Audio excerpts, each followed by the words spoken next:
Hello, আজকে একটা কথা বলি, একটু মন দিয়ে শুনবেন। কখনো কারো ভুল ধরতে যাবেন না যে, "এই তুমি এটা কেন এভাবে করলা? তোমার তো এটা হয়নি। আমি এভাবে করেছি, এটাই সঠিক।"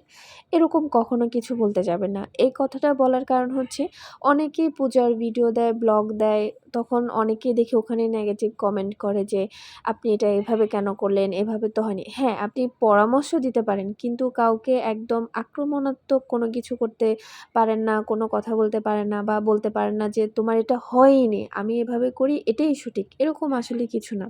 এই কথাগুলো বলার কারণ হচ্ছে, এই যে লক্ষ্মীর ঘট স্থাপন ব্যাপারটা, এটা আমি দেখেছি অনেকেই অনেকভাবে করেন। কেউই কিন্তু ভুল না। কারণ হচ্ছে পরিবার থেকে এভাবেই শিখেছেন বা হচ্ছে ছোটোবেলা থেকে এভাবেই দেখে বড় হয়েছেন। আমি অনেক আগে একটা ভিডিও দেখেছিলাম, কোনো এক দিদির, বিদেশে থাকেন উনি। আমরা যে লক্ষ্মীর ঘটে আম্রপল্লব, দূর্বা এইসব দিই, উনি সেগুলো কোথায় পাবেন? উনি মন থেকে যা আছে তা দিয়ে লক্ষ্মীর ঘরটা স্থাপন করতেন, দেখতাম পূজা দিতেন। তাতে কি উনি ভুল বা তাতে কি উনার পাপ হবে? না।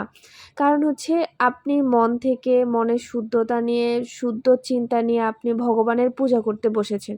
এখানে ভগবান আপনার দোষ ধরার জন্য বসে নাই, হ্যাঁ? মানুষই দোষ ধরে, ভগবান দোষ ধরেন না, যদি আপনি সেটা শুদ্ধ মনে এবং সুচিন্তায় করে থাকেন।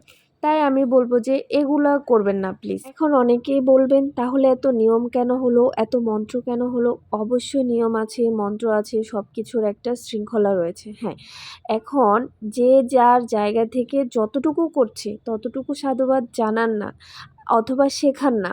সে যে করতেছে, সে যে করার আগ্রহ করতেছে এটাই অনেক। ভগবান কিন্তু বলে না যে তুমি পুরো মন্ত্র না পারলে আমাকে ডাকবা না। ভগবান কিন্তু এটা বলেছেন যে আমাকে ফুল, জল যা দিবা আমি তাতেই সন্তুষ্ট। কিন্তু সেটা শুদ্ধ মনে, শুদ্ধ চিত্তে হতে হবে। যাই হোক, আমি এসব ধর্ম ব্যাপারে অনেক কম জানি, অনেক কম জানি। আমার কথাও ভুল থাকতে পারে। কিন্তু আমি মনে করি কাউকে দোষ না ধরে, কারো কাজে বাধা না দিয়ে তাকে শেখান বা তাকে বলুন যে এটা এভাবে নয় এভাবে। কিন্তু যে সে ভুল, তখন যদি আপনি এভাবে বলেন যে না তোমার এটা হয়নি, তখন কিন্তু তার যতটুকু করছে ততটুকু করার মানসিকতাটাও নষ্ট করে দিচ্ছেন আপনি। তাই আমি বলব যে হেল্প করেন। পারলে হেল্প করেন, না পারলে একদম চুপ করে থাকেন। কেউ বলে নাই আপনাকে তার গুণগান করতে বা তার গিয়ে দোষ ধরতে। তো যে যার জায়গা থেকে ভালো থাকুক, যেভাবে থাকুক, সন্তুষ্ট থাকুক। আমি দেখি যে অনেকেই পূজার ভিডিও দেয়, মানে ওনাদের বেশিরভাগ ভিডিওগুলো হচ্ছে পূজা রিলেটেড। তখন ওখানে অনেকেই নেগেটিভ কমেন্ট করে, "এভাবে কেন করলেন? এটা আপনার হয়নি, ওটা আপনার হয়নি।" কিন্তু বলে না যে, "দিদি এভাবে না, এভাবে করেন।" কেন ভাই? বিশেষ করে মহিলাদের দোষ ধরতে এত ব্যস্ত। ভগবানের নাম নিতে কোনো অপরাধ নেই। তাই বলব যে, যে যেখান থেকে যতটুকু পারেন ততটুকুই করার চেষ্টা করেন। না করার চেয়েও অল্প একটু করা অনেক ভালো।